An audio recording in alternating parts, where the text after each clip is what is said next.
ॐ कात्यायनि विद्महे कन्याकुमारी धीमहि तन्नो दुर्गी प्रचोदयात्। ॐ जयन्ती मंगला काली भद्रकाली कपालिनी दुर्गा शिवा क्षमाधात्री स्वाहा सदा नमोस्तुते।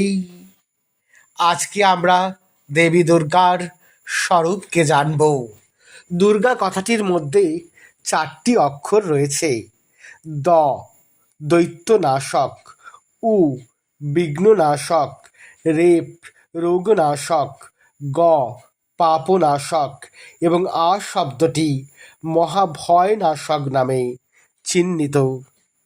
শব্দকল্পদ্রুম গ্রন্থে বলা হয়েছে, যিনি দৈত্য এবং মহাভয় ও মহাবিঘ্নকে নাশ করেন তিনি দুর্গা।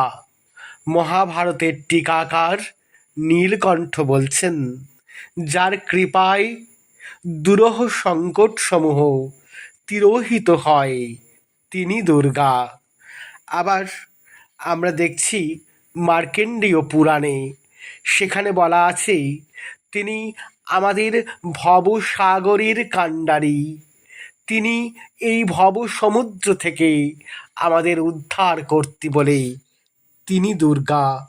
স্কন্দ পুরাণের কাশীখণ্ড, সেখানে বলা আছে দুর্গম দৈত্যকে বধ করবার কারণে তার নাম দুর্গা। কারো কারো মতে তিনি দেবতাদের দুর্গসমূহকে রক্ষা করেন, তাই তিনি দুর্গা। আবার সকলের যে মত, তিনি সকলের দুর্গতি হরণ করেন, তাই তিনি দুর্গা।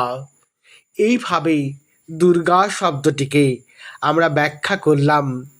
আমরা চাইব আমাদের হৃদিকমলাসনে দেবী প্রবুদ্ধা হবেন এবং তার আশীর্বাদ ধন্য হব আমরা। সকলকে নমস্কার, ধন্যবাদ, কৃতজ্ঞতা।